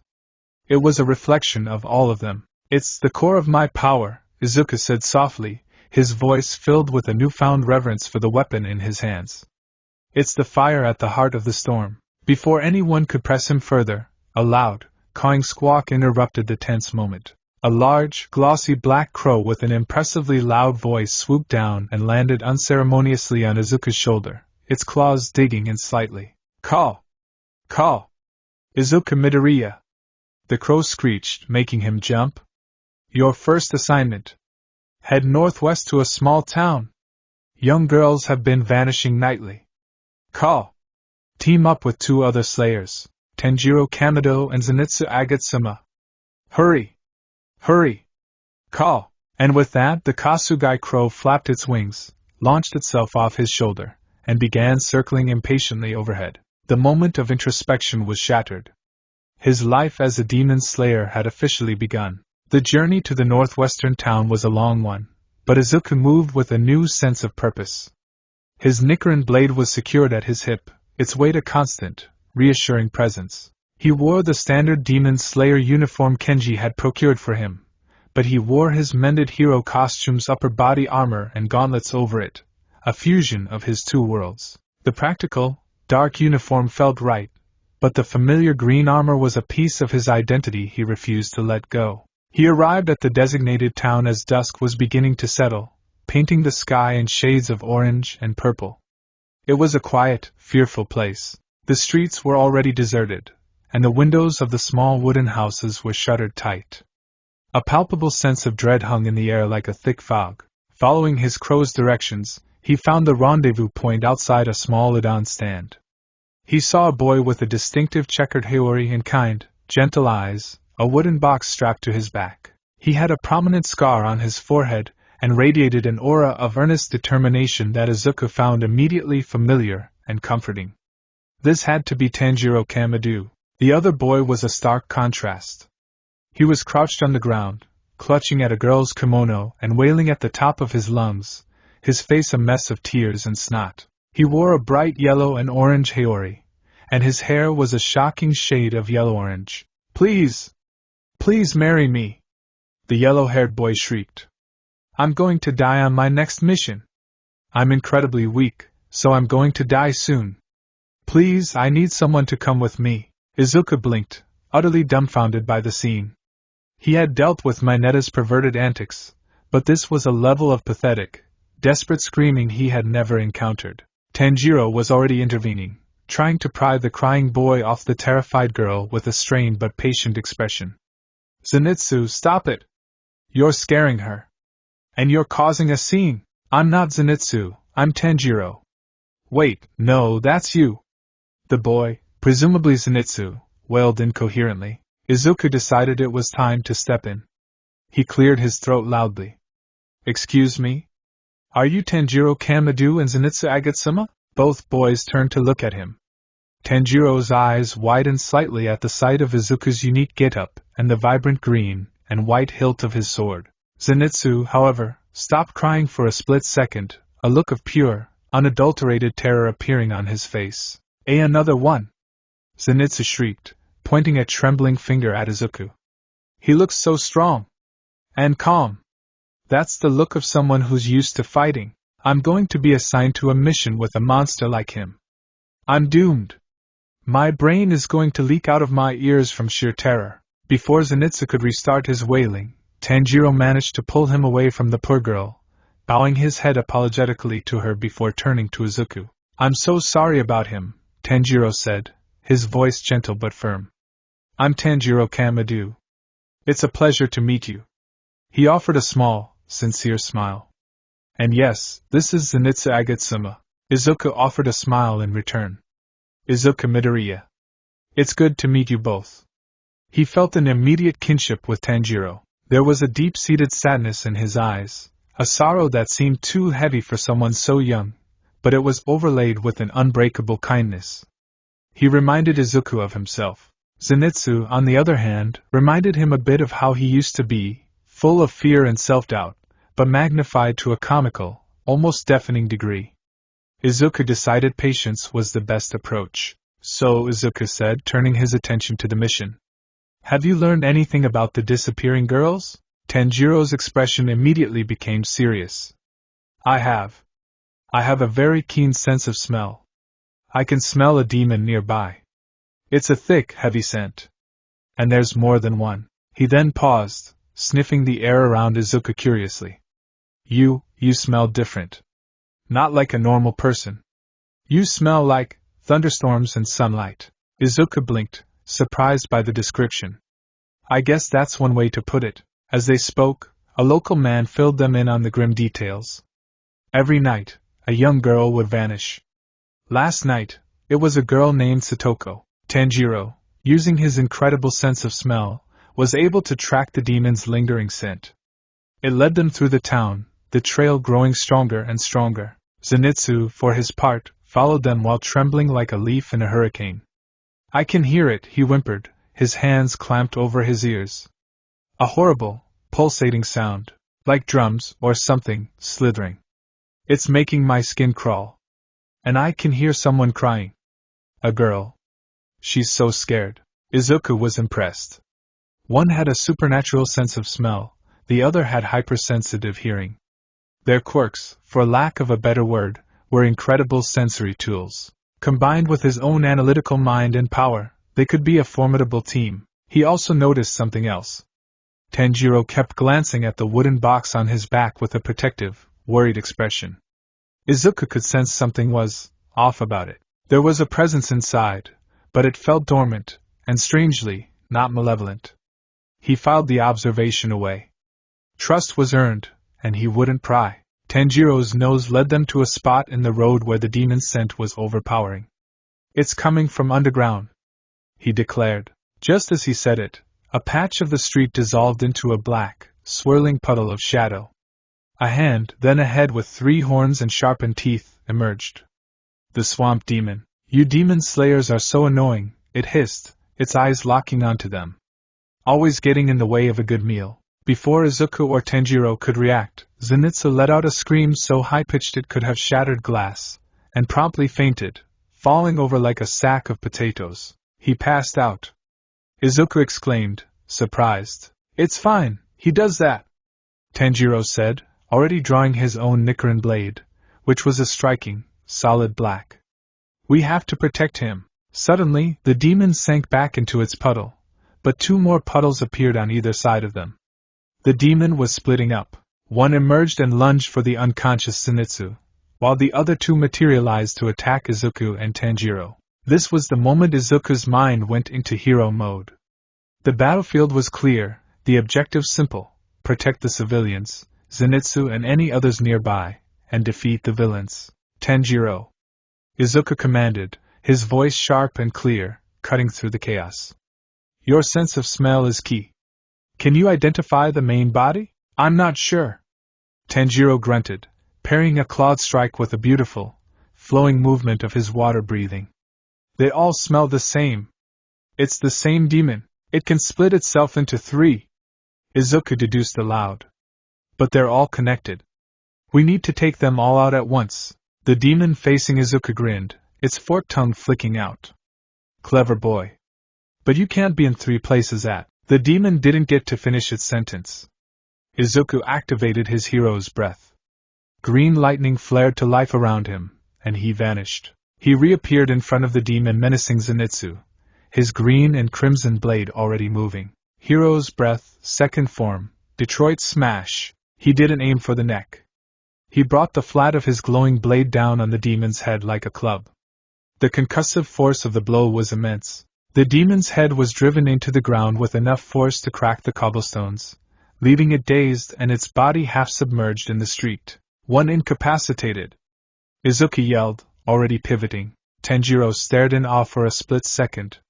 The boy's speed was unreal, and the sheer power behind his blow was like nothing he'd ever seen. Galvanized, he refocused on his own 2 opponents. He inhaled deeply. Water breathing, second form, water wheel. He leaped into the air, spinning vertically as he swung his blade, creating a wheel of water that forced both demons back. Izuku analyzed the situation. Tanjiro was skilled, more than capable of handling 2, but defeating them simultaneously would be difficult. The demon's ability to retreat into shadows and reappear anywhere made them tricky targets. They needed to control the battlefield. Tanjiro, keep them busy, Izuku called out. I have an idea. He dashed to the side of the street, planting his feet. He took a deep, centering breath, channeling one for all not into his sword, but into his leg. This wasn't one of his breath forms, it was a pure application of power. A utility move, St. Louis Smash. Air Force. He unleashed a powerful roundhouse kick, but instead of striking anything, he used the motion to generate a massive, swirling gust of wind. The controlled tornado of air wasn't meant to injure, it was meant to disrupt. The wind tore across the street, and the black, swampy shadows the demons were using as portals were violently blown apart, dispersed like smoke in a hurricane. The 3 demons, suddenly exposed and unable to retreat into their swampy domain, shrieked in surprise and fury. Their escape route is gone, Izuku shouted. Now, Tanjiro didn't need to be told twice. With the demons fully exposed and unable to use their hit-and-run tactics, he went on the offensive. He flowed between them, his black blade a blur, his water-breathing forms adapting to their desperate attacks. He was a phenomenal swordsman. Izuku turned his attention back to the 3rd demon, still trying to pull its head out of the crater he made. He was about to deliver the final blow when a flash of yellow lightning shot past him. He whirled around, stunned. Zenitsu was no longer passed out on the ground. He was standing, but not awake. His eyes were closed, and puffs of steam were coming from his nose. His entire posture had changed from a trembling mess to a low, coiled stance of immense power. He held his sword in a sheathed, ready to draw position. What? Izuku breathed. The dazed demon finally freed itself and lunged, not at Izuku, but at the seemingly sleeping Zenitsu. Zenitsu took one long, slow breath. The air around him crackled with yellow electricity. Thunder breathing, first form, thunderclap and flash. He exploded. The sound was like a thunderclap right next to Izuku's ear. In a single, imperceptible instant, Zenitsu shot forward, drew his blade, sliced cleanly through the demon's neck, and appeared on the other side of it, slowly sheathing his sword. Shing! The blade clicked into its scabbard. The demon's head slid from its shoulders and began to dissolve into ash. Zenitsu stood there for a moment, still asleep, before his body went limp and he collapsed back onto the ground in a heap, snoring softly. Izuku's jaw was on the floor. He had seen Gran Torino's speed. He had seen All Might move faster than a bullet. But this was a different kind of speed, a single, perfect, instantaneous burst of lethal precision. The sheer talent required to execute such a move, even unconsciously, was staggering. On the other side of the street, Tanjiro had finished his own fight. Taking advantage of the opening Izuku had created, he had unleashed a dazzling combination of moves, finally decapitating both demons in a single, fluid water wheel attack. As the last of the demons turned to ash, the town fell silent. The 3 of them, one panting from exertion, one staring in utter shock, and one fast asleep, had won. Tanjiro ran over, his face a mixture of relief and concern. Are you all right, Midoriya-san?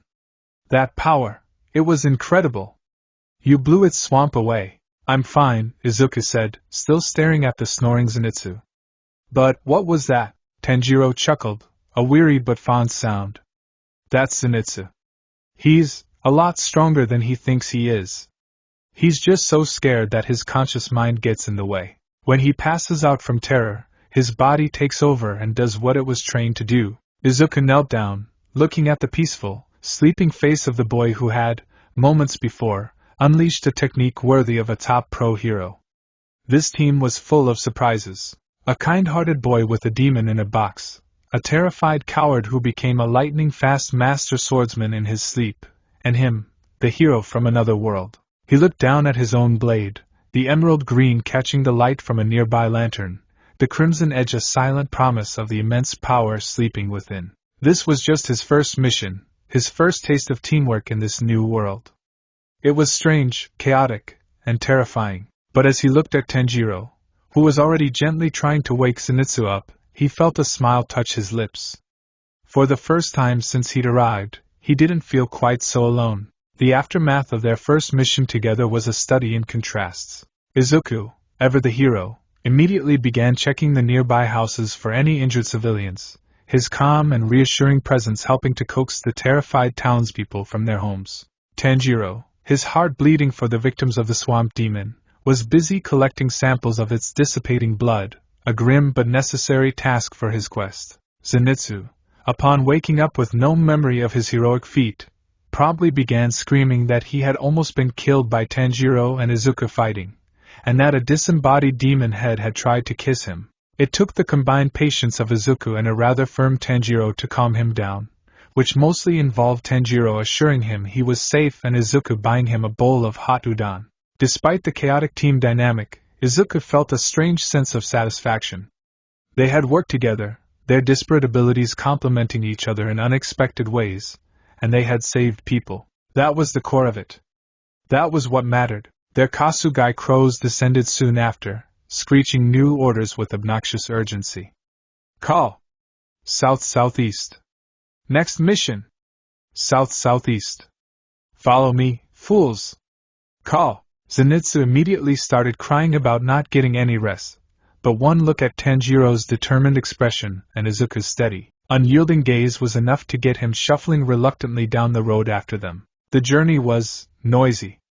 Zenitsu's complaints were a constant, whining soundtrack to the rhythmic beat of their footsteps. Yet Izuku found he didn't mind as much as he thought he would. He fell into a natural rhythm with Tanjiro at the front, the two of them discussing breathing styles, sword maintenance, and their respective training. Izuku was fascinated by the intricate details of water breathing, its 10 adaptable forms, and Tanjiro was utterly captivated by Izuku's explanation of his hero's breath. So you don't breathe to create the power? Tanjiro mused, his brow furrowed in concentration. You breathe to control the power that's already there? Like opening and closing a floodgate? Exactly, Izuku said, his face lighting up with the joy of finding someone who could grasp the technicalities. It's about circulation and flow, not generation. It lets me maintain a higher output without my body tearing itself apart. That's amazing, Tanjiro said with genuine admiration. Your body must be incredibly strong to handle that kind of energy. Izuku just smiled, a hint of sadness in his eyes.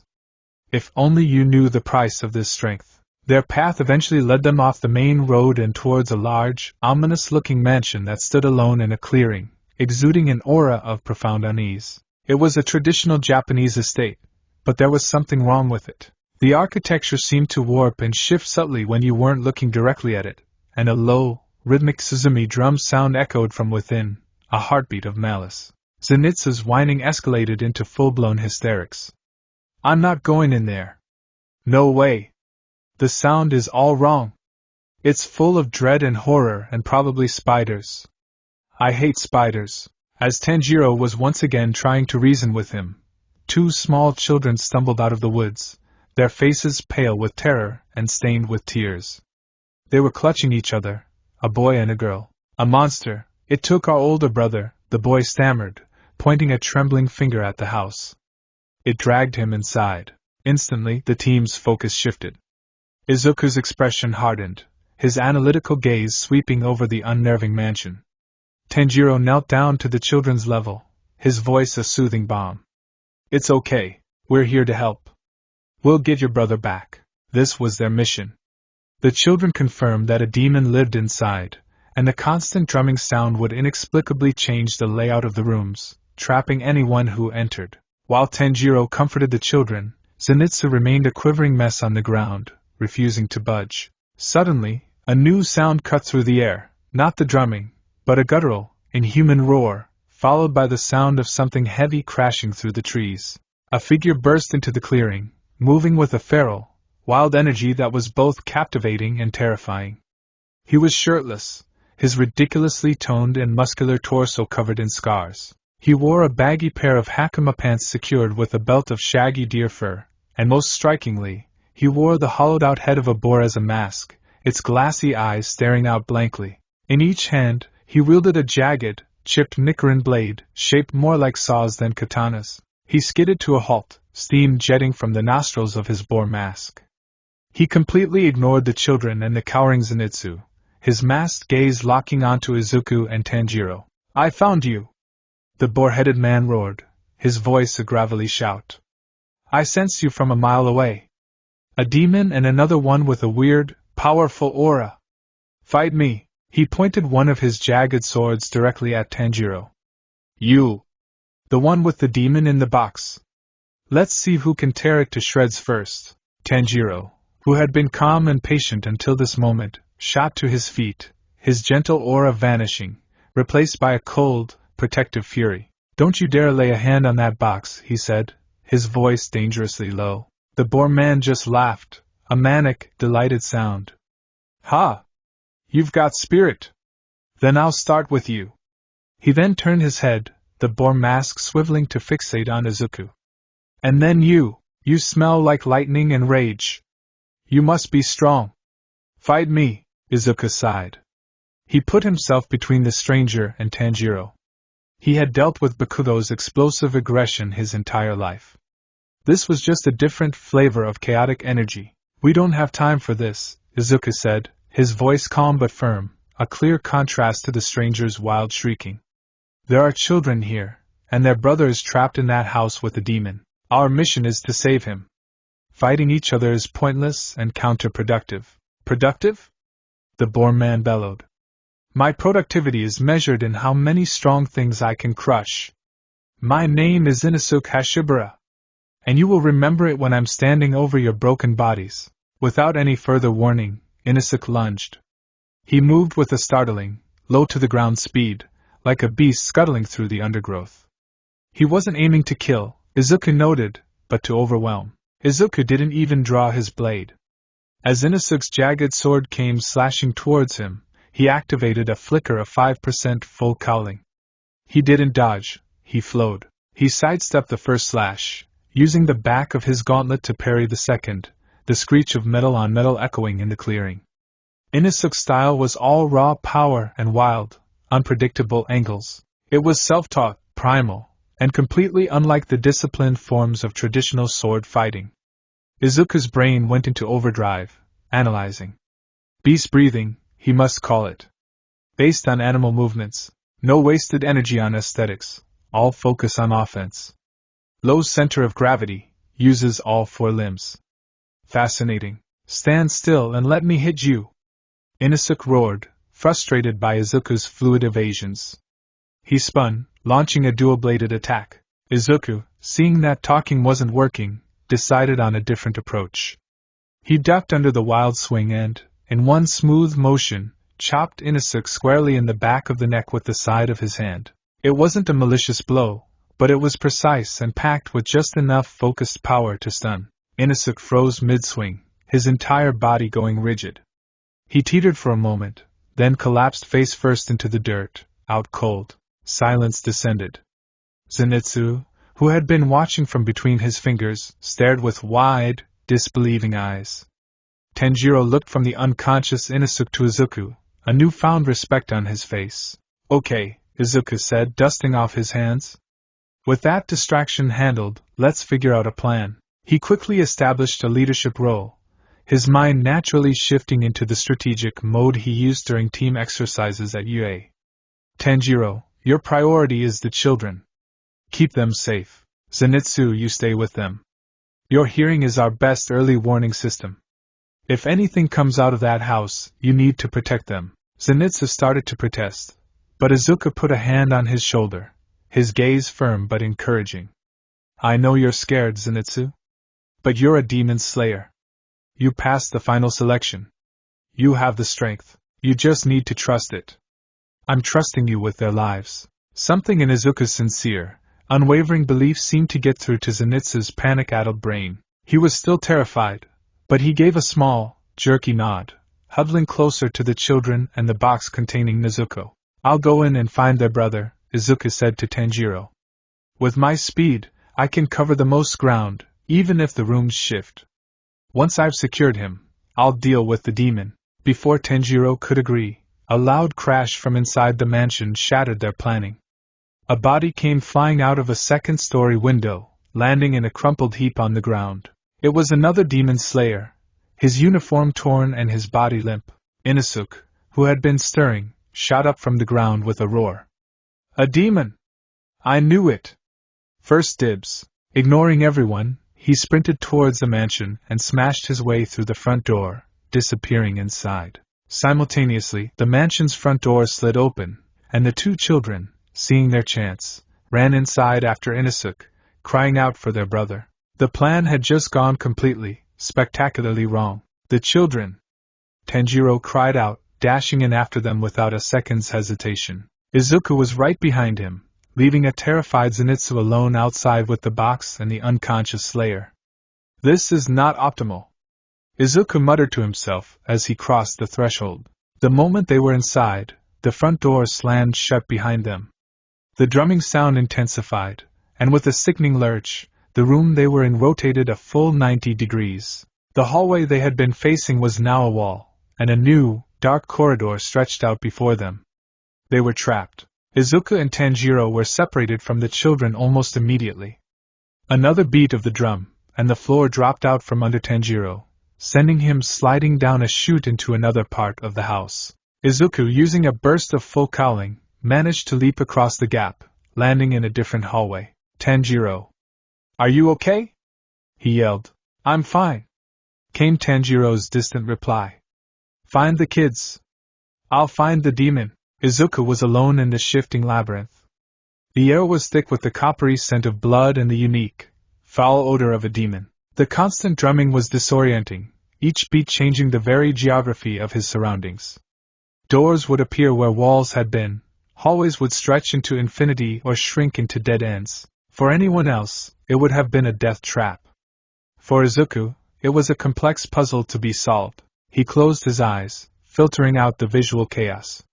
He focused his hearing, listening for the children's cries, for Inosuke's battle shouts, for the location of the drum. He began to map the house in his mind, not by its physical layout, but by its sounds. He moved with purpose, his hero's breath a steady, calming rhythm. He used full cowling in short, controlled bursts, leaping over trapdoors, running along walls as the rooms tilted, and smashing through shoji screens that appeared in his path.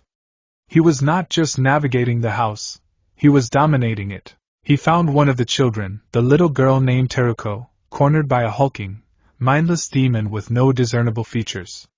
It was not the drum demon, it was just one of the house's other unfortunate residents. Izuku didn't waste time. Hero's breath, second form, Detroit Smash, his green and crimson blade, glowing in the dim light of the mansion, cleaved through the demon's neck in a single, overwhelming blow. He scooped Teruko into his arms. It's okay, he said, his voice the calm, reassuring tone of a pro-hero. You're safe now. Where's your brother? The terrified girl pointed down a hallway, and Izuku took off, carrying her as he navigated the shifting maze. He eventually found the boy, Shoichi, who was being stalked by the drum demon himself. The demon was a grotesque creature, with large Tsuzumi drums embedded in its shoulders, stomach, back, and legs. Each time it struck one, the room would spin or a claw-like slash attack would manifest in the air. It was a powerful, disorienting blood demon art. Inosuke was already there, fighting with a wild, ferocious glee. His beast's breathing was a whirlwind of dual-bladed attacks, chipping away at the demon, but he couldn't land a decisive blow due to the constant spatial manipulation. "Hold still, you coward!" Inosuke roared, narrowly dodging an air slash. This was Izuku's specialty, analyzing and creating an opening. "Inosuke!" he yelled, setting the children down in a corner. The drums on his body control the house and his attacks. We have to get past them to get to his neck. I don't need your help, spiky hair. Inosuke shot back, but he was already adjusting his attack, aiming for the drums. The demon, seeing Izuku, snarled. Its name was Kyogai, and it was a former member of the 12 Kazuki, the most powerful demons under Muzan. Though stripped of his rank, he was still formidable. "More insects?" Kyogai grunted, his voice a low rumble. "You interrupt my writing. You will die." He beat his drums in a rapid, complex rhythm. The room spun wildly, claw slashes filled the air, and the floor tilted at an impossible angle. Inosuke was thrown off balance, but Izuku, with full cowling, simply adjusted, his feet finding purchase on a wall. He's a former Kazuki, Izuku thought, his mind racing. His BDA is powerful, but it has a rhythm. A pattern. If I can disrupt that pattern. Inosuke. On my signal, aim for the drum on his left shoulder. I'll take the right. Don't order me around. Just do it. Izuku took a breath, channeling his power. He kicked off the wall, launching himself through the barrage of air slashes like a green missile. Kyogai, surprised by his aerial maneuver, beat his stomach drum to rotate the room and throw him off. But Izuku had anticipated it. He used a controlled Delaware smash blast from his sword's tip to alter his trajectory midair. He was on Kyogai in an instant. The demon tried to strike the drum on his right shoulder, but Izuku was faster. His gauntlet fist slammed into Kyogai's arm, knocking it aside. Now Inosuke. Inosuke, seeing the clear opening, let out a triumphant roar. Beast breathing, third Fang, devour. He brought both of his jagged blades down in a powerful pincer attack, shredding the drum on Kyogai's left shoulder. With his rhythm broken and his primary defensive tools compromised, Kyogai panicked. But Izuku was already moving, his blade glowing. Hero's breath, second form, Detroit smash. The attack was overwhelming, a tidal wave of pure power. The green and crimson blades sliced through Kyogai's thick neck, the force of the blow sending the demon's body crashing through the wall into the next room. As the demon's body dissolved into ash, the house gave one final, violent shudder, and then fell silent. The drumming stopped. The shifting ceased. Inosuke stood panting, his boar mask turned towards Izuku. You're pretty strong, Manitsu, he grunted, getting Izuku's name completely wrong. But I could have done that myself. Izuku just shook his head, a small smile on his face. He went to the children, making sure they were unharmed. Their older brother, they discovered, had been one of Kyogai's victims, but at least now they were safe. Far away, perched on the branch of a tall cedar tree overlooking the drum house, a figure watched the events unfold. She wore a butterfly-patterned haori over her demon slayer uniform, and a serene, almost detached smile was fixed on her face. Her large, compound-like eyes, however, missed nothing. This was Shinobu Kocho, the insect Hashira. She had been sent to investigate the reports of a former 12 Kazuki in the area, but had arrived to find the situation already being handled. She had observed the entire affair with keen interest, her Kasugai crow having already informed her about the strange new slayer with the green lightning. She had watched him lead, strategize, and fight. She had seen his unorthodox power, a force that seemed to operate on entirely different principles from their breathing styles. He didn't just cut, he obliterated. The concussive force he could channel through his blade was something she had never witnessed. It was brutish, yet he wielded it with surprising precision and control. More than his power, however, she had noted his character. He had prioritized the safety of the children above all else. He had coordinated with the wild, uncontrollable Inosuke. He had shown patience with the terrified one, Zenitsu. He displayed all the tactical acumen and protective instincts of a seasoned leader. He was not just a powerhouse, he was a hero, in the purest sense of the word. Era, she whispered to herself, her smile unwavering. How very interesting. A boy with green lightning and the heart of a protector. She had seen enough. He was an unknown, a variable, but not a threat. For now, she would continue to observe from a distance. She gave a silent, almost imperceptible flick of her wrist, and a small, beautiful butterfly took flight from her finger, fluttering away into the night. Her report to Master Obuyashiki would be a fascinating one. Back at the drum house, as Tanjiro finally emerged from the lower levels, having defeated another of the mansion's demons, the group was reunited. They led the children out into the dawn, where Zenitsu was still huddled in terror, guarding the box. Inosuke, now that the battle was over, immediately resumed his challenge, demanding a fight to the death with Tanjiro, who calmly refused. In a fit of pique, Inosuke decided to headbutt Tanjiro, only to discover that Tanjiro's forehead was, in fact, harder than a rock, a fact that left Inosuke comically dazed and his boar mask on the ground. Seeing Inosuke's surprisingly beautiful, feminine face for the first time was a shock to everyone, but it did little to quell his aggressive spirit. Their strange, chaotic, and unexpectedly effective team was now complete. As they began their journey to the nearest wisteria house to recover, a faint, almost undetectable scent of wisteria and poison reached Tanjiro's nose, a fleeting trace of a powerful presence that had been watching them. He glanced around but saw nothing. At the same time, miles away, in his shifting infinity fortress, Muzan Kibutsuji received a report from one of his lesser demons, one who had been hiding in the town and had sensed the battle's conclusion. Kyogai has been defeated, the demon reported, kneeling before the Demon King. By 3 new slayers. One of them, the other spoke of him. They said he wielded green lightning, and his fist could obliterate a demon's body. He carried a sword that glowed like an emerald. Muzan, impeccably dressed in a modern suit, barely looked up from the chemical experiment he was conducting. Green lightning?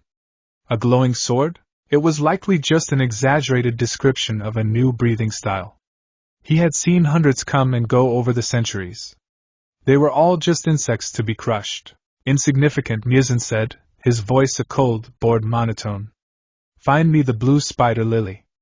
Do not waste my time with reports of fledgling slayers. He dismissed the report, filing the information away as a minor, irrelevant curiosity.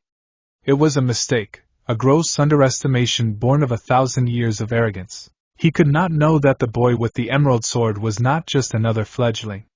He was an anomaly from another world, a hero whose power was destined to break all the rules, and for the first time in centuries, a true, unknown threat to his immortal reign was beginning to set its heart ablaze.